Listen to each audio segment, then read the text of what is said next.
بسم اللہ الرحمن الرحیم۔ حضرت سلیمان علیہ السلام اللہ کے پیغمبر تھے اور بادشاہ بھی۔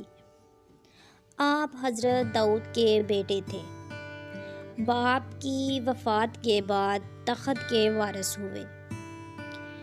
آپ کے پاس ایک انگوٹھی تھی جس میں اللہ نے ایک خاص خوبی رکھی تھی۔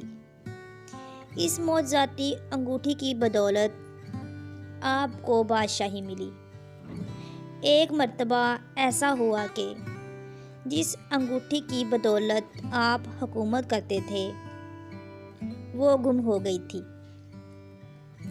اس کا گم ہونا تھا کہ آپ تخت سے محروم ہو گئے، جس کی وجہ سے ہاتھ سے سلطنت نکل گئی۔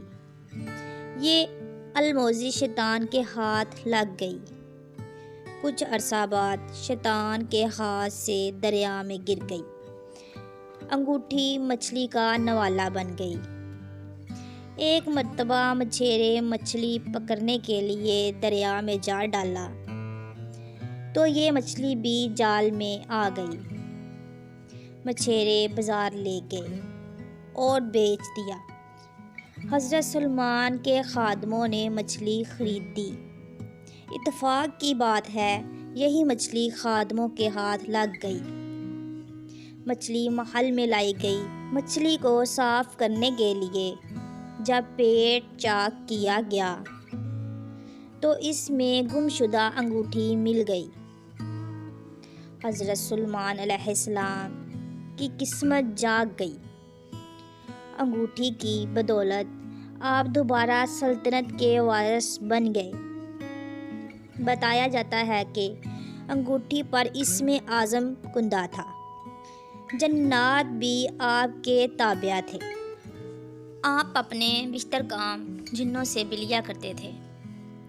حضرت سلیمان علیہ السلام میں ایسی حیرت انگیز خوبیاں تھیں جو کوئی بادشاہ میں بھی نہیں تھی اور نہ ہی قیامت تک کسی کو نصیب ہوگی۔ ایک مرتبہ حضرت سلیمان علیہ السلام نے اللہ تعالیٰ سے دعا مانگی تھی کہ میرے بعد والوں کو ایسی حکومت نصیب نہ ہو۔ آپ کی دعا قبول ہوئی۔ آپ انسانوں، جنوں، حیوانوں اور ہوا پر حکومت کرتے تھے۔ حضرت سلیمان علیہ السلام نے اپنے باپ حضرت داؤد علیہ السلام کی خواہش کے مطابق فلسطین میں ایک عبادت خانہ تعمیر کیا۔ اگرچہ تعمیر کا ارادہ حضرت داؤد علیہ السلام نے اپنی زندگی میں ہی کیا تھا، لیکن زندگی میں ان کی یہ خواہش پوری نہیں ہوئی۔ تاہم انہوں نے اپنی خواہش کے مطابق عبادت خانہ کی جگہ منتخب کر دی تھی۔ حضرت داؤد علیہ السلام کے بعد حضرت سلیمان علیہ السلام نے اپنے دور حکومت میں عبادت خانہ تعمیر کر لیا۔ اس لیے عبادت خانہ کا نام ہیکل سلیمانی۔ ہیکل سلیمانی کی تعمیر 12 قبل مسیح میں ہوئی۔ تعمیر کا کام 7 سال تک جاری رہا۔ روایت کے مطابق بہت بڑی تعداد میں لوگوں نے تعمیر کے کام میں حصہ لیا۔ بعض روایات کے مطابق 2 لاکھ مزدوروں نے کام کیا۔ اسرائیلی روایت میں حیرت انگیز بات یہ پائی جاتی ہے کہ تعمیر کے دوران جنوں نے بھی حصہ لیا۔ وہ دور دراز مقامات سے پتھر اٹھا اٹھا کر لاتے تھے اور دیوار میں چنتے تھے۔ تاریخ سے یہ بات معلوم ہوتی ہے کہ اس عبادت خانہ کی لمبائی 90 فٹ، چوڑائی 30 فٹ اور اونچائی 45 فٹ تھی۔ اس کے اندر ایک مخصوص جگہ بنائی گئی تھی جہاں تابوت سکینہ رکھا گیا۔ یہ ایک صندوق کی شکل میں تھا یا یہ ایک صندوق تھا۔ یہ بہت متبرک مانا جاتا تھا۔ اس میں یہودیوں کے تبرکات رکھے گئے تھے۔ قرآن کریم میں اس کے کچھ ارشادات ملتے ہیں۔ وہ یہ کہ جب اسرائیلیوں کے ہاتھوں سے یہ تبرک صندوق نکل گیا تو فرشتے اس کی حفاظت پر مامور تھے۔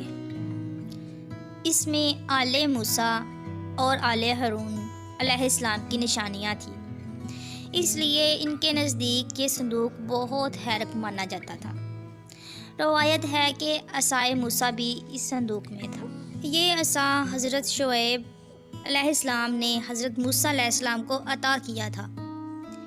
ان میں پتھر کی وہ تختیاں بھی تھیں جو طور سینا پر اللہ تعالیٰ نے حضرت موسیٰ علیہ السلام کو عطا کی تھی۔ ان میں نوادرات کے لیے بھی تھے۔ جب طالوت اسرائیلیوں کا بادشاہ بنا تھا تو یہ صندوق دوبارہ بنی اسرائیل کے ہاتھ آیا۔ تابوت سے کینہ حاصل کرنے کے لیے طالوت کو جنگ لڑنا پڑی۔ یہ جنگ کافروں سے لڑی گئی۔ اس جنگ میں طالوت نے اللہ تبارک تعالیٰ سے دعا مانگی تھی کہ اے رب مجھے صبر کرنے کی صلاحیت عطا کر، مجھے ثابت قدم رکھ اور کافروں پر فتح دے۔ تاریخ سے یہ بات ثابت ہے کہ فلسطین پر ہر زمانے میں حملے ہوتے رہے۔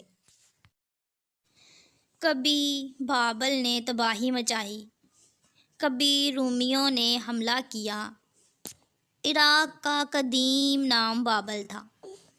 جس نے بھی حملہ کیا حضرت سلیمان علیہ السلام کا تعمیر کیا ہوا عبادت خانہ ہیکل سلیمانی کو بھی نشانہ بناتا رہا۔ ایک مرتبہ بابل کا بادشاہ بخت نصیر نے فلسطین پر حملہ کیا اور اعزاز سلیمانی کو تخت و تاج کیا اور اسرائیلیوں کا قتل عام کیا۔ بخت نصیر فلسطین سے ہیں۔ 10 لاکھ یہودیوں کو گھدیر کر عراق لے گیا اور وہاں غلام بنایا۔ بخت نصر کے عہد کے بعد پھر یہ قوم فلسطین میں آ کر آباد ہو گئی۔ رومی بھی اکثر فلسطین پر حملہ کرتے رہے۔ ہیکل سلیمانی کے جو بھی نشانات تھے حملوں کی زد میں آ کر مٹتے رہے۔ آخر میں روم کے ایک بادشاہ ٹیٹس نے ہیکل سلیمانی کو آگ لگا کر بالکل تباہ کر دیا، حتیٰ کہ اس کے وجود کی دھندلی نشانی بھی نیست و نابود ہو کر رہ گئی۔ یہودیوں کا دعویٰ ہے کہ ہیکل سلیمانی کی زمین پر مسجد اقصیٰ تعمیر کی گئی، اس لیے یہ یہودیوں کی ملکیت ہے۔ آج بھی یہ تنازع ایک مسئلہ بنا ہوا ہے، جس کی وجہ سے بیت المقدس کی سرزمین پر آج تک جنگ جاری ہے۔ اسرائیلی مسجد اقصیٰ کو شہید کرنے کی کوشش میں لگے ہوئے ہیں۔ حضرت سلیمان علیہ السلام اللہ تعالیٰ پر یقین کامل رکھتے تھے اور ہر معاملہ میں اللہ پر بھروسہ کرتے تھے۔ آپ ہمیشہ اللہ کا کرشمہ اور اس کی کارسازی دیکھنے کی خواہش رکھتے تھے۔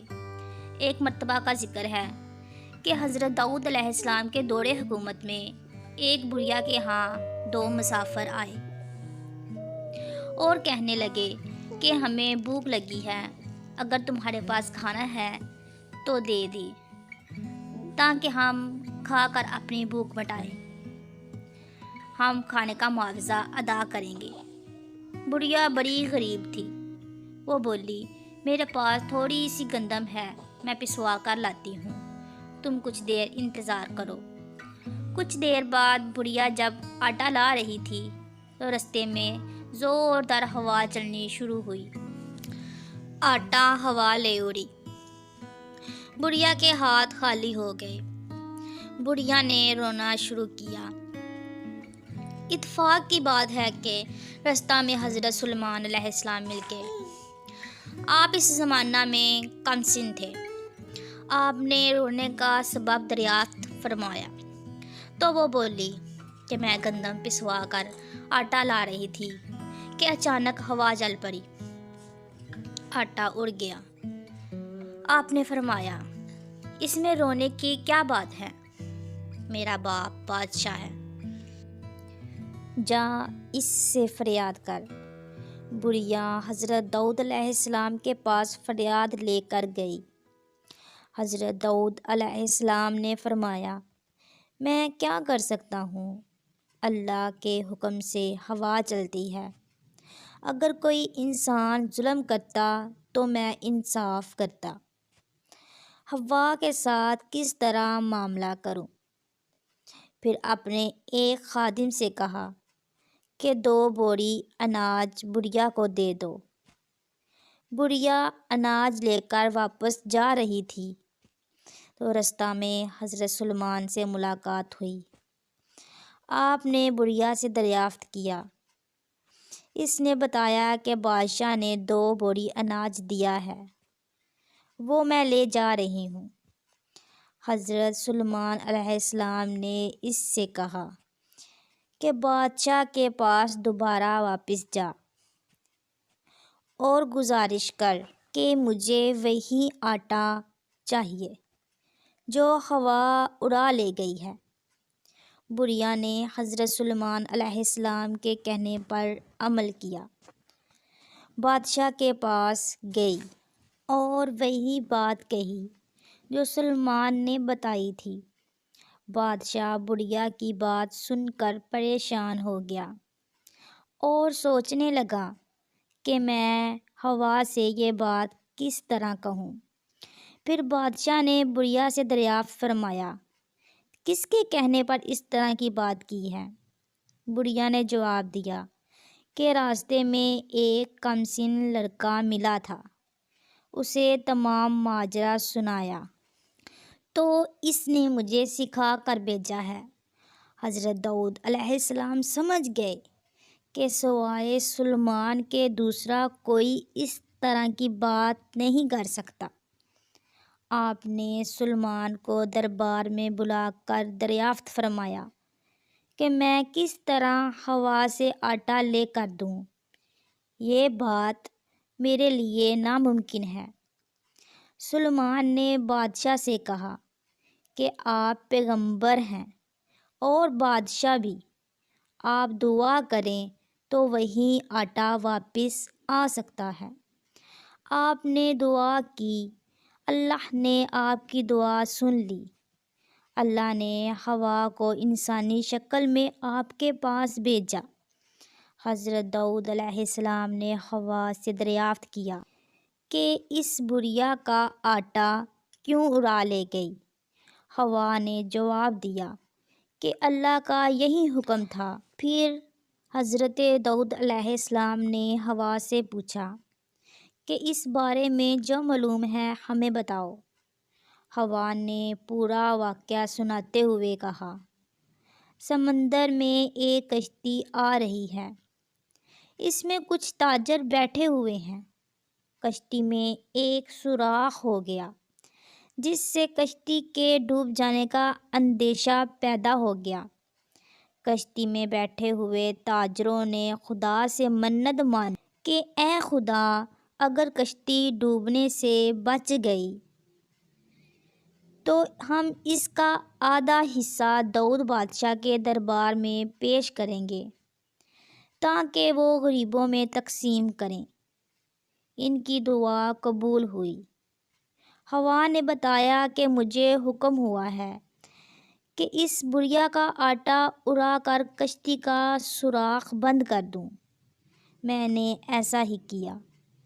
یہ گفتگو جاری تھی کہ اس دوران وہ تاجر بھی نفع کا مال لے کر دربار میں حاضر ہوا اور آدھا مال غریبوں میں تقسیم کرنے کے لیے پیش کر دیا۔ حضرت داؤد علیہ السلام نے مال کے 2 حصے کیے، ایک حصہ بڑھیا کو دیا اور سلیمان کو شاباش دی، کیونکہ ان کی کوششوں سے خدا کی مصلحت کا راز معلوم ہوا۔